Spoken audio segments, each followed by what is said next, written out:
Hello and welcome to Q Sports. I'm Umudu Gajaga. Thank you very much for joining us. Coming up on Q Sports, we're talking about Solomon Kamford, who scored a screamer for his Bangladeshi club, Sheikh Jamal, in their 2-1 victory against Abanani Chittagong. He scored twice in that particular game, but in the 29th minute, he was an absolute beauty when he scored that fantastic goal, 45 yards from goal. And also, we are going to talk about the Secondary Schools Athletics Championship, which has reached a spectacular climax on Sunday, which was the main final. Several schools competed, and it was exciting. But there is a big talking point, as certain schools were banned from competing in the final because of cheating. They were found wanting. And Ibrahim Akebi Sanko will bring us up to speed as to what led to those schools being banned. We will also be talking about other issues on Q Sports tonight.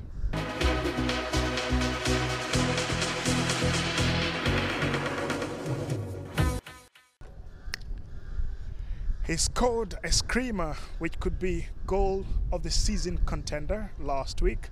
Almost for the second time he did it again, but this time hit the crossbar.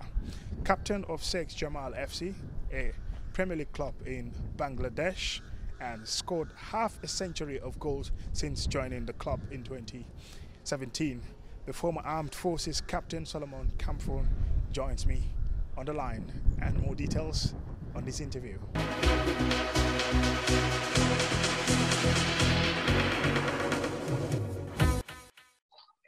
Okay, Solomon Kamford is a Gambian player who plays his professional club football for Sheikh Jamal in the Bangladeshi Premier League. Solomon, welcome to this interview. Welcome. Thank you. Thank you so much for the interview. It's a pleasure being with you also. Yes, tell us about this spectacular goal that you scored last week. It's a phenomenal goal. It can be contender for goal of the season. It's unimaginable how you actually scored the goal, how you pushed the ball, controlled it, and then the foot power that you had on that ball. Just describe the goal and how it feels. Yeah, first of all, I would say thanks to my teammates because it's a collective effort that I happen to score that goal.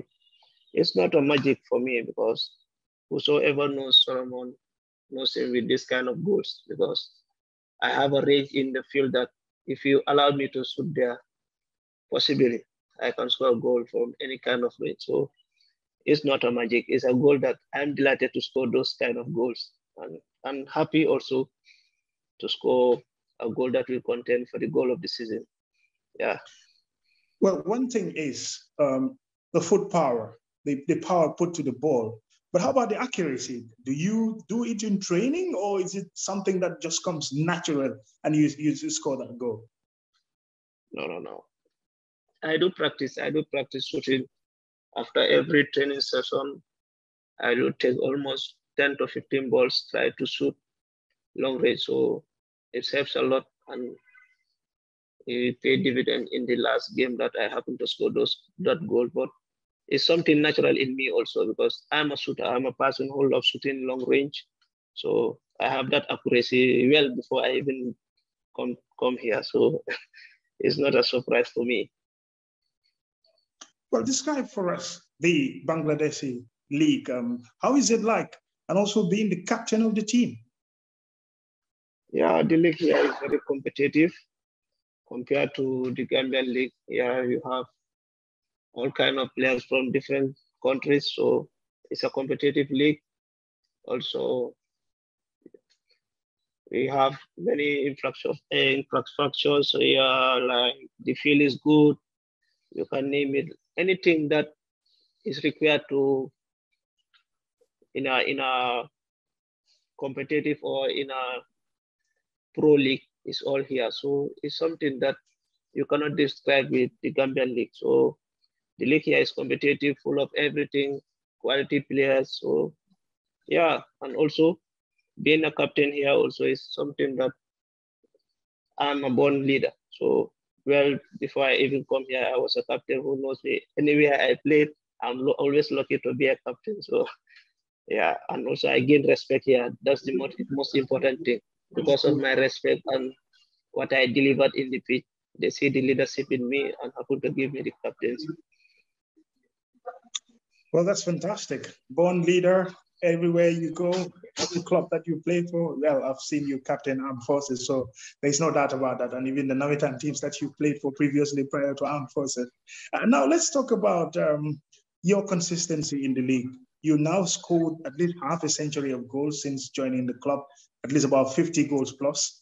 With the number of assists that you have, and you are not like a natural striker. You mainly play as a central midfielder for the team, kind of the attacking player, the player who would distribute the balls as a midfielder. So tell us, how did the goals come about? Yeah, like I said, scoring goals is not magic.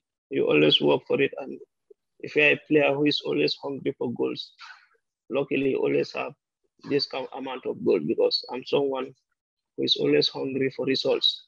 So that counts a lot because most of my goals, if you see, are from outside the box. So it's like scoring goals. I score goals like fun. So it's not something that is magic also. So it's just a collective work. I cannot do it alone. So it was with the help of my teammates. I happened to score all this amount of goals. Yeah. Are you the best player in the Bangladeshi Premier League, or maybe you are the best player in Bangladesh in general? I don't know some other players, but I've seen your statistics and your performance. Probably yes, but I'm among. I cannot say I'm the best, but I'm among them. I have to join the best. I know you've been there for quite some time now, at least 4 or 5 years.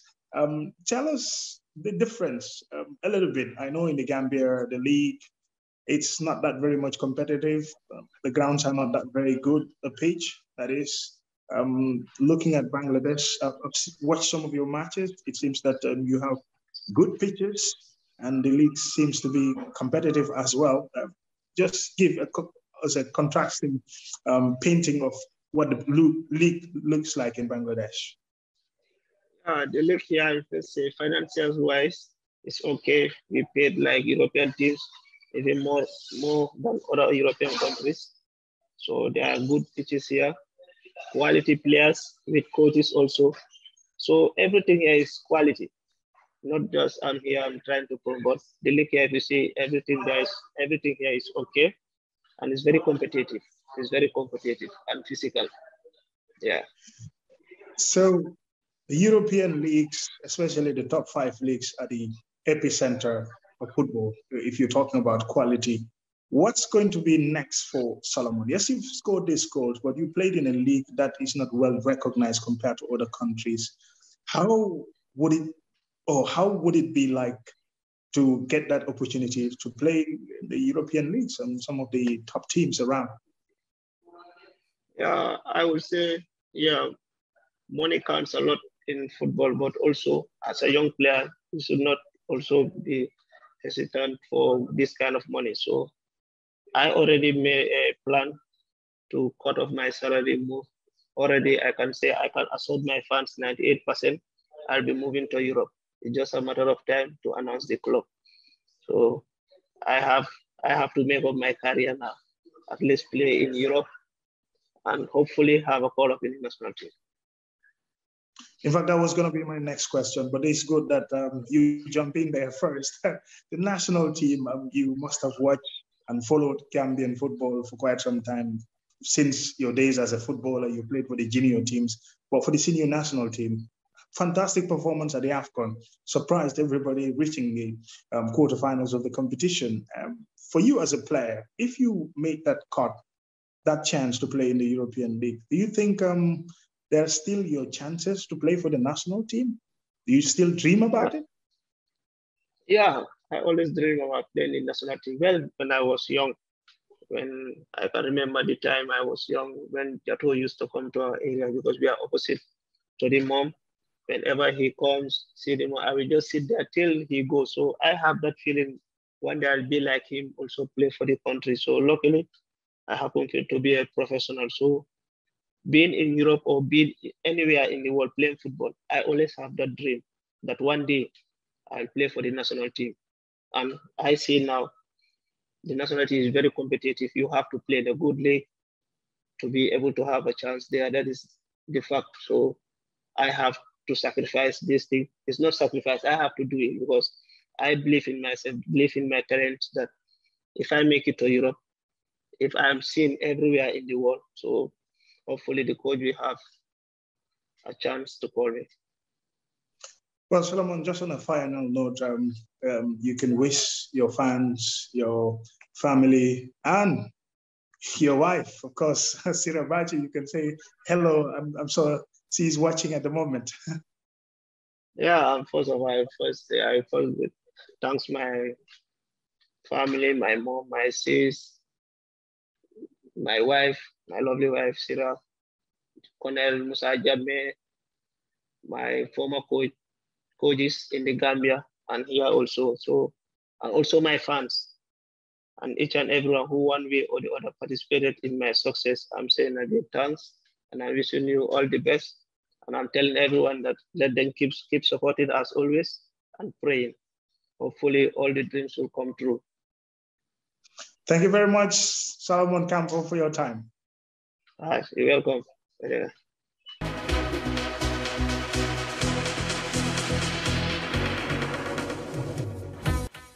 Hello, this is Qports and I am Momodu Kajaga. Thank you very much for joining us. And tonight we're talking about the Inter-Schools Athletics Sports Championship. The final was held in a spectacular fashion at this very ground, the Independence Stadium. Well, our guest today is Ibrahim Akebi Sonko, who's been following and monitoring this particular competition between schools. It's been scintillating from the regional level where the qualifiers were done and also to the national level. Now there is a final, and the final was held. Two schools emerged as champions, both in the upper basic and senior secondary schools, where one of them is a familiar champion, but the other has won it for the first time. And there are lots of things that we can talk about when it comes to this year's inter-schools. Certain schools were found cheating and banned from the competition. Ibrahim Kebi Sonko will bring us up to speed. Kebi, first, welcome to this special interview. Well, thank you very much, Modu Gajaga, and I'm glad to be, part of this show today. Well, the Inter-Schools Athletics Championship started from the regional level in the regions, Basay precisely, Bansang area, Farafenye, and other parts like the West Coast region at Bottrop, and now the finals. You were here, you were covering it consistently, you've watched real talent, you've seen athletes who have been there previously, but others who are just emerging. Paint us a picture of how it was like throughout the past few weeks. Well, I think throughout the past week, it has been, like you said, described, it's very scintillating. We have seen some very prospect as far as prospective athletes, as far as school sport is concerned. Many were not expecting that, this level of competition will happen because, like we mentioned earlier on, there were some big schools, that were being banned because of, they were being found cheating. But fortunately for Secondary School Sport Association, real talent that we are not expecting because in this competition it's a school-based talent. But what happened is this year around, even schools as far as Kuntaya were winning medals. Schools as far as some dormant schools like Firdaus, as far as athletics is concerned, they were winning medals. I think that is the spirit of this competition. And even we have athletes from St. Martin's. I could remember one day Konate, a very young lad. She is a very good sprinter. She won even the 400 meters. This is something like, not many people were expecting, but she did a very, very wonderful job. Beating this, some of these Ladekunda Savage athletes is not an easy feat for anybody. But this, what, some of these athletes were able to produce. This is not something many people were expecting, but some of us who have watched the hits in almost all the regions knew that at least, even, yes, so many schools were banned, but we really have talents in the Gambia, not only, in some of the schools that were dominating. Yes, they were dominating, but again, there were also talents outside there in other schools. Inter-schools usually comes with a lot of fanfare. The schools would come with their supporters, supporting the athletes whenever they start running, or others in the track events and also even in the field events. Describe to us how was the ambience like? I think the ambience was electric, especially the last day. All these days that we have witnessed since on the 11th, 12th, and on the 13th, which was on Sunday. Fans were here in their large numbers, especially the backwater fans. They were here drumming, gingering up their athletes, and likewise other fan club of Latrikunda Savage. Yes, we missed the fan club of let me say the Light of News that and Scan 8, but notwithstanding, the spectators were here cheering. This is not a football. In football, most of the time we wait for moments to cheer, but in athletics, every event is a moment, be it field event or on the track event. So, it was never boring. Every event, fans will be on their feet cheering. In fact, what marvel me most is even at least that will come out, last, especially in the middle distance races. Still, there will be people on the stands standing, clapping for them, motivating them, at least let them complete their race. I think that's something for me is a spirit of fair play and a sportsmanship, and it's one of the things that I like about this year's championship. The support base was not only on Bakote or Latrikunda per se, who were always leading, but even schools that are dormant were also giving some kind of support. In terms of emerging schools, every year it seems to be schools that have been very dominant, both in the upper basic and the senior secondary schools. We've seen some change this time. At least there is a first-time champion. Yeah, Backwater have been challenging ever since. In the while they were in the upper basic school, they always challenge. But in the upper basic school, Latrikunda Savage alias Plaza is always there to beat up any school that comes in. So since they graduate from upper to senior schools, they are very good athletes like Mohamed Tarawale, they call him Tra. Binta Jallo, who is on our finally at this year, she did some amazing role. Yes, in the heats, she couldn't perform up to expectation, because Binta, I started to see of Scan beat her in the 100 meters on the 18s and the 200 meters on the 18s, and even in the 4x100 meters relay. But again, I think the emerging schools this year, yes, Bakote won, but Bakote have always been competing. The only thing that stopped them from winning the championship has always been Bottrop, and we know Bottrop how they are the national championship is to them. They always did whatever possible to win. Scout athletes from here and there, train as long as possible and win. And in the upper basic school category too, I think for me that the team that caught my eyes is St. Martin's. Not many people will expect St. Martin to come and dominate the way they did. Yes, Latrikunda is the powerhouse, no doubt. They beat up. There was no challenge for Latrikunda. It was Latrikunda having an easy ride. The rest of the schools competing. And again, yes, St. Martin's come out, with third position, but it's Barra SL who come out with second position. And we know Barra SL too. I think for them over the years, I think it's only presentation and that of Latrikunda Savage that is, that overpower them when it comes to the athletics championship in the upper basis school category. But again, for a school like St. Martin's to come and win some medal, in fact, in the point in the point category, finishing third, I think that's something incredible. That's something they need to be applauded. They need a tap on their back for that. Kebi, let's talk about the most important thing concerning this year's schools athletics championship. That is the banning of certain schools from taking part after they were found wanting by the organizers of this particular competition, that is the Secondary School Sports Disciplinary Committee. Some of these schools, can you bring us up to speed as to what exactly happened? What did they do?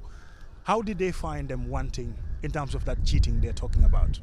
Yeah, over the years, is what normally happen is if school cheat, like they use unqualified athletes, the disciplinary committee, if appeals are filed, they'll go through, do their findings, and if one school or an athlete is caught cheating, or a school is caught using an athlete who is not qualified to participate in the athletics championship, they forfeit that particular event from the school. But we find out that they find out rather that cheating has been so rampant, and in order for them to stage the competition within the right frame, the right student, the right category, they have to come up with a mechanism to stop it. And I was opportune to to witness most of the technical meetings.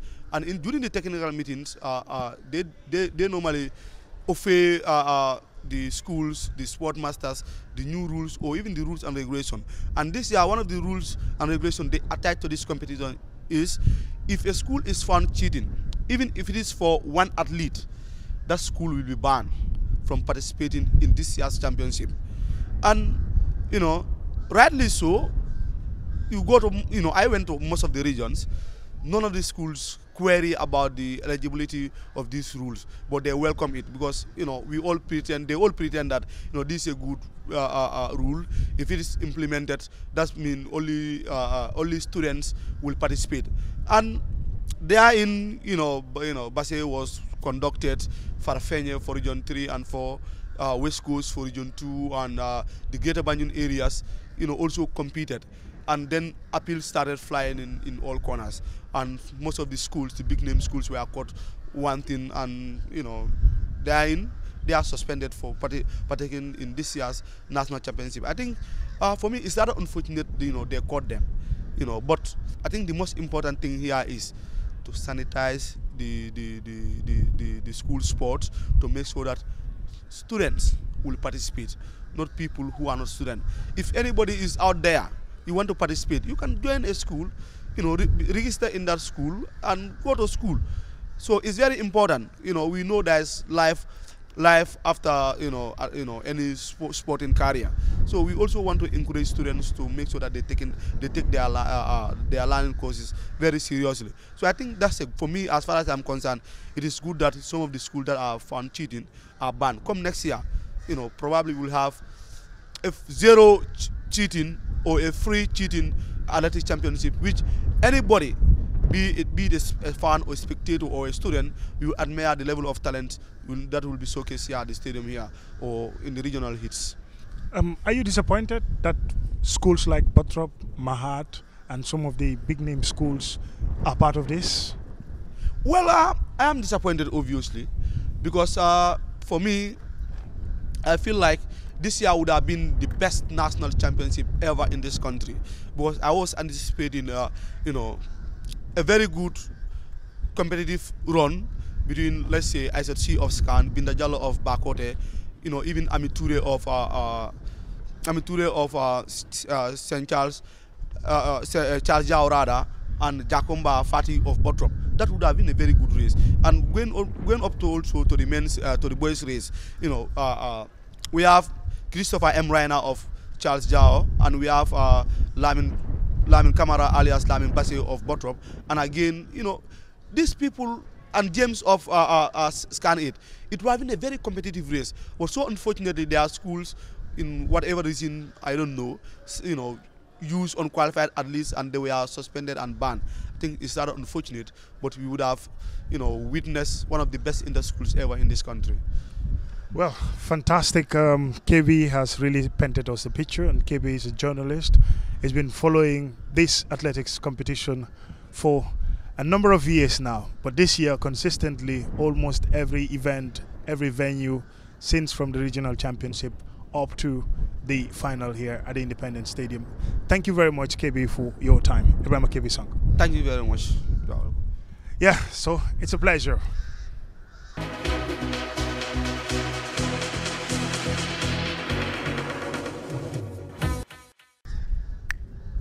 Well, that's it for Q Sports tonight. Thank you very much for watching. Join us again next week. Keep on sporting, and bye for now.